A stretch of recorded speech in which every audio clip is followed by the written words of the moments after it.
Hello दोस्तों, सभी को राम राम, जय श्री कृष्णा। आज हम आप लोगों गोवर्धन पूजा की कहानी सुनाने जा रही हूँ। आज गोवर्धन पूजा दिवाली के अगले दिन मनाई जाती है और इसे अन्नकूट या गोवर्धन पर्व भी कहते हैं। इसका संबंध भगवान कृष्ण और गोवर्धन पर्वत से है। मान्यता है कि भगवान कृष्ण ने इसी दिन गोवर्धन पर्वत को अपनी छोटी उंगली पर उठाकर गोकुलवासियों को इंद्र के क्रोध से बचाया था।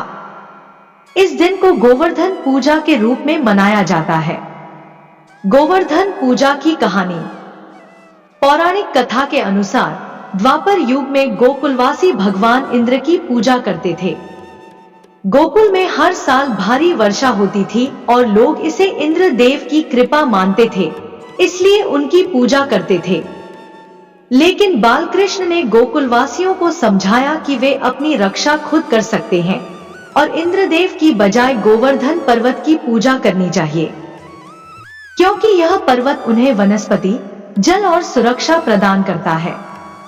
कृष्ण के कहने पर गोकुलवासियों ने इंद्रदेव की पूजा छोड़कर गोवर्धन पर्वत की पूजा की। इससे इंद्रदेव क्रोधित हो गए और गोकुल पर मूसलधार बारिश करने लगे। तब भगवान कृष्ण ने अपनी छोटी उंगली पर गोवर्धन पर्वत को उठा लिया और गोकुलवासियों को उसके नीचे शरण में ले लिया।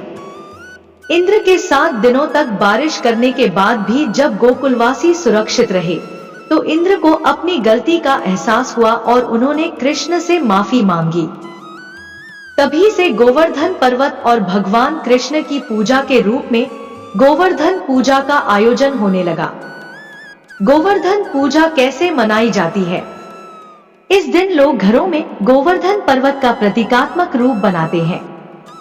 मिट्टी, गाय के गोबर और फूलों से पर्वत बनाकर भगवान कृष्ण की पूजा की जाती है। पूजा में गोधन, गायों की विशेष रूप से पूजा की जाती है, क्योंकि गाय को भी कृष्ण ने विशेष महत्व दिया था। इस दिन घर में अन्नकूट का आयोजन होता है, जिसमें विभिन्न प्रकार के पकवान बनाकर भगवान को अर्पित किए जाते हैं। प्रसाद के रूप में इसे बांटा जाता है। गोवर्धन पूजा का उद्देश्य प्रकृति के प्रति आभार व्यक्त करना और धरती पर सभी जीवों के प्रति सहानुभूति दिखाना है। गोवर्धन पूजा का महत्व। गोवर्धन पूजा का उद्देश्य यह है कि हमें प्रकृति, पर्यावरण और धरती के सभी प्राणियों का सम्मान करना चाहिए।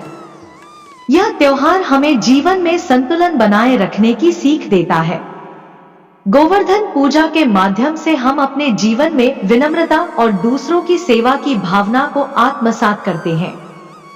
जब भगवान इंद्र ने देखा कि उनकी लगातार वर्षा करने की योजना विफल हो गई है और गोकुलवासी सुरक्षित हैं, तो उन्हें अपनी गलती का एहसास हुआ।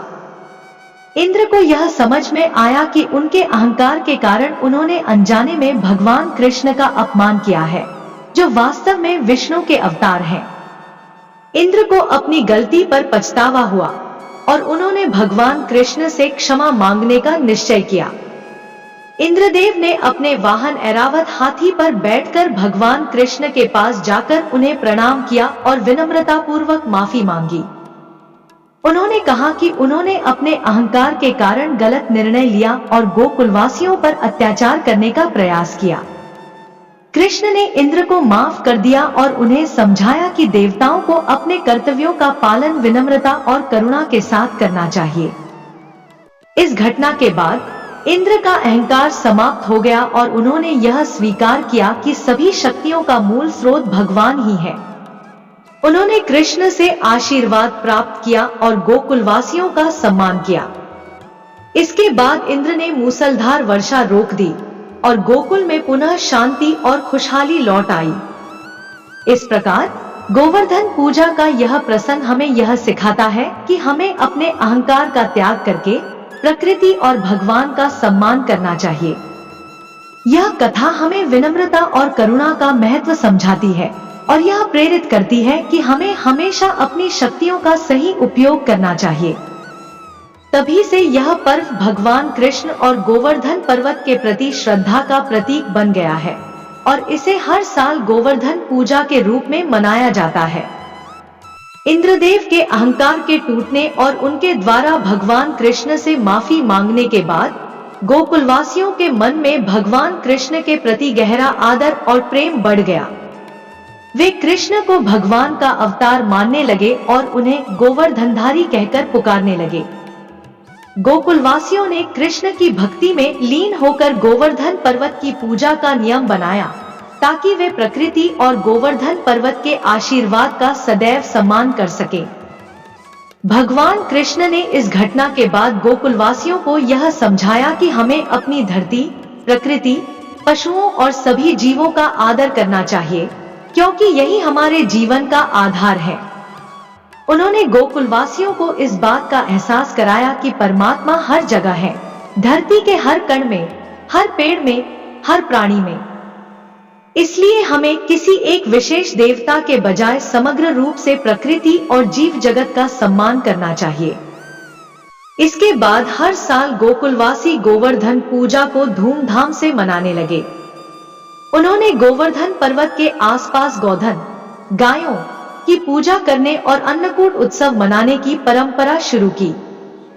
अन्नकूट में विभिन्न प्रकार के अन्न, मिठाइयाँ और पकवान भगवान को अर्पित किए जाते हैं, जो बाद में सभी में प्रसाद के रूप में बांटे जाते हैं। यह परंपरा आज भी जारी है और गोवर्धन पूजा का त्योहार पूरे भारत में हर्षोल्लास के साथ मनाया जाता है।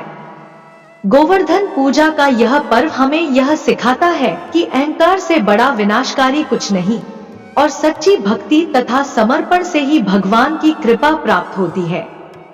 यह त्योहार हमें हमारे जीवन में संतुलन बनाए रखने, प्रकृति का सम्मान करने और सभी प्राणियों के प्रति करुणा और सहानुभूति रखने। गोवर्धन पूजा के बाद गोकुल में शांति और समृद्धि लौट आई और वहां के लोग भगवान कृष्ण को देवता के रूप में पूजने लगे। गोवर्धन पर्वत के प्रति आस्था इतनी गहरी हो गई कि लोगों ने हर वर्ष इसी दिन पर्वत की पूजा करने और अन्नकूट उत्सव मनाने की परंपरा को अपनाया। इसके बाद भगवान कृष्ण ने धीरे धीरे गोकुल और वृंदावन में अपनी लीलाओं के माध्यम से सभी को धर्म, करुणा और सच्चे प्रेम का मार्ग दिखाना शुरू किया। उनके बाल्यकाल के अद्भुत चमत्कार और असुरों का सहार देखकर लोगों को विश्वास हो गया कि वे केवल एक साधारण बालक नहीं हैं, बल्कि स्वयं भगवान विष्णु का अवतार है। गोकुलवासियों ने अपनी रक्षा और भक्ति के लिए भगवान कृष्ण को समर्पित जीवन जीना शुरू कर दिया। भगवान कृष्ण के उपदेश और उनकी लीलाओं ने सभी को सिखाया कि ईश्वर का सच्चा स्वरूप प्रेम, करुणा और न्याय में है। गोकुलवासियों ने अपनी रक्षा और भक्ति के लिए भगवान कृष्ण को समर्पित जीवन जीना शुरू कर दिया।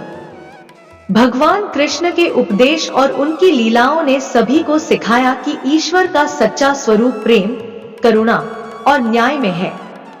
धीरे धीरे भगवान कृष्ण ने कंस के अत्याचार से मथुरा के निवासियों को मुक्त करने का संकल्प लिया और मथुरा लौट गए। वहां जाकर उन्होंने कंस का वध किया और अपने माता पिता को कारावास से मुक्त किया। इसके बाद उन्होंने अन्य कई महत्वपूर्ण कार्य किए और आगे चलकर महाभारत के युद्ध में भी अपनी भूमिका निभाई। कृष्ण का जीवन संदेश बन गया कि धर्म, सच्चाई और परोपकार के पथ पर चलने वालों का कोई भी संकट उन्हें हिला नहीं सकता। गोवर्धन पूजा का यह पर्व उनके जीवन की महत्वपूर्ण घटनाओं में से एक बन गया और आज भी इसे उनके साहस, करुणा और प्रकृति के प्रति सम्मान की याद में मनाया जाता है।